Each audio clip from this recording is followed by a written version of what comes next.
So we're here now about 2/3 the way through November. So most people have started, but there are some people who are still yet to start. But most people have started and probably maybe about 1/3 of the way through the TA.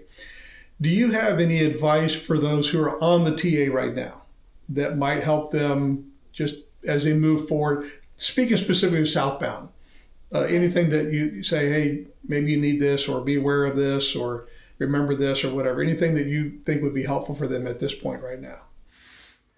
What would you say? As far as nutrition, we didn't have a problem. That was one of the big things, yeah. Yeah, we are very fortunate that we had hiked a couple of long distance hikes, like a couple of 1,400 mile hikes before we did the TA. And a lot of people we met along the way had only done sort of, a couple of days or a week long hike.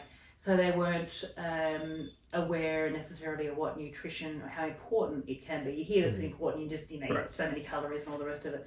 But we have, it's green like a powder supplement green powder and a couple of little Voos tablets and things like that. And we think that definitely makes a difference. And for us, on one of the first big hikes we did, we were so craving foods, like 3 or 4 or 5 days in, when you're just eating dehydrated meals and not so much vegetables and fruits and stuff like that. You just have craving, and everybody will go through, I'm craving a pizza or craving apples or oranges and things like that. Once we started taking this green powder, after the first couple of big hikes that we'd done, it cuts out a lot of the cravings and you felt healthier the whole way through. You just weren't experiencing the things, because at different times of lack of energy because I'm not getting this or whatever. This sort of cut that out for us. Did you drink that in the morning or afternoon or every morning? Every morning? Yeah, Is it just a teaspoon? Just a teaspoon of this stuff, and and it just has a lot of the goodness. And it was actually, and I wouldn't go on and do a sponsorship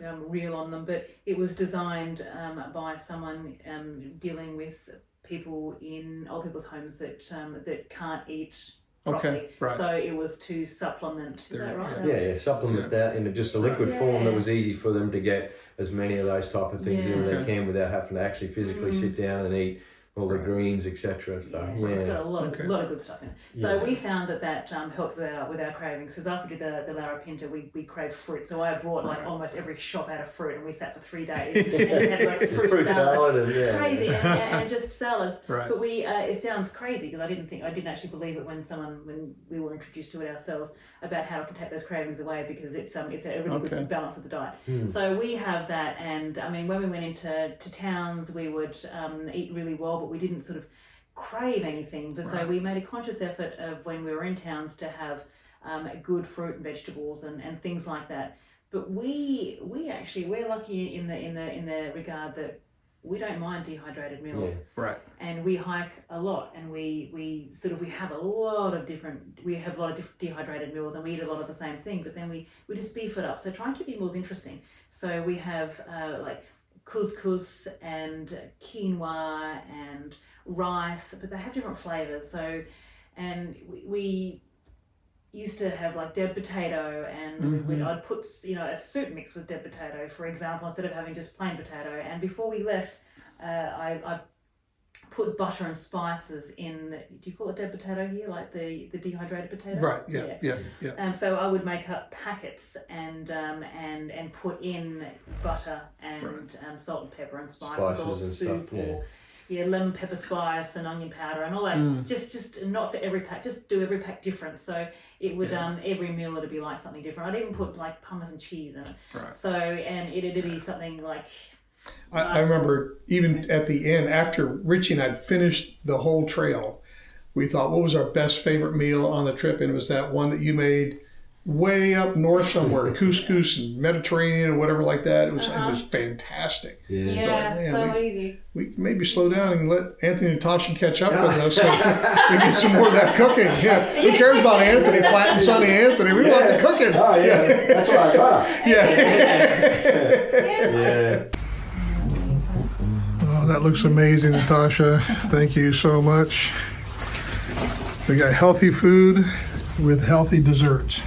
I think we learned a lot from our other ones, just to keep it interesting. And everybody's cravings that will be different. What they obviously the body will let you know. You have cravings for a reason. So And we had like little boost tablets. We'd have like something different in our water. Yeah. We try not to drink too many soft drinks and stuff. And you have lollies and crap like that as well, but not just a lot. don't live on them because you know, even though your body does crave sugar every now and then, it can't necessarily just live on it. So have good food as well as you know, lollies and chocolate. We look at lollies and chocolates. I found those was it Baraka or the boost tablets. That type of thing, They were okay, but it was more about flavoring the water because sometimes you get the water out of the stream. It's like, it tastes a little bit nasty, so you just put those in there, flavored the water if nothing else. Yeah, that's it. Yeah, absolutely. Yeah. And I think foot care. Yeah, especially on the 90 Mile Beach section, the foot care. You know, they're basically your tires. What you're going to use every day. It's the most important thing. Right. You know, keep your feet dry. Take baby powder or whatever type of talcum powder, that type of thing. Just especially on those first 5 days and that, because so many people end up with blisters or you know, with that. And if you feel a hot spot on your foot, stop, take a break. Change your socks or whatever you got to do. You get to the next stream. Or to the campsite, and I'll fix it up then. Usually it's too late. Too late then. Yeah, we all met some people that were in those first 4 or 5 days already taking a rest day because they had severe blisters. Big blisters too. Big blisters. So it's one of those things, and that's probably the most important and the hardest section for that type of thing out of the whole thing was that first week, really looking after your feet. Right. And it's not just with a Band-Aid. We would suggest the blister packs and Compeed. That was great stuff. A lot of people don't know about them. It's something so simple, and you just leave them on. You shower like for days, and you never peel it. It will come off by itself like it does now. It does. And by the time it comes off, the blister's healed. And absolutely. They're really actually good. Sorry, something we've come across since the TA. I never had. I was very lucky with blisters. I don't get blisters, but I'm also very, very pedantic about changing my socks if they get sweaty and stuff like that. So on the TA, if I found I was getting sweaty or if we'd gone through a river, I would always change my socks and hang them on the back of my pack and let them air. So we didn't have the ability to wash them, which you put on sometimes just dry socks, not washed socks, and we would rotate them. Right. And I found that helped a lot. But also we've come across is it Armaguard? For Maddie. They're actually blister socks, and they're a like a vinyl type of feeling. So you put them on before you put your sock on, and they're fantastic to prevent blisters, and they're called Armaguard. And I think they're New Zealand or Australia. Okay. Anyway, check them out. They make your great. feet hot. Do you get like really sweaty feet? They do make your feet hot. Yeah. But if you are prone to blisters, that's better to have hot feet. Your than feet will blisters. sweat, but they won't blister. Right. Okay. Give them a go. You can give them a go, and they're not so expensive. You just use them constantly, and you just have them. Maybe if you think it's going to be a day where you're going to be feet are going to be rubbing or whatever it may be. If they're going to be prone to blisters or if you feel them coming on, then pop them on. So that would be really good. I'd probably we've taken them for other hikes in case we get blisters. But Anthony's daughter wears them all the time, and she was prone to blisters and hasn't got one since. They're amazing, and she's good to know. Good to know. Yeah.